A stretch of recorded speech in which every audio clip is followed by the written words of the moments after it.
Skillerea, man. Această piesă este pentru îngerul meu și pentru toți îngerii din lume care veghează asupra copiilor lor. Nu ai știut să vorbești, ai doar să gângurești, dar cu multă răbdare, sârguință și dragoste.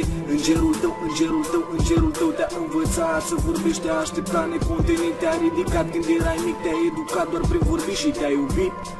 Te iubește și acum, chiar dacă te-ai mărit, o face la fel de mult pe când erai mic.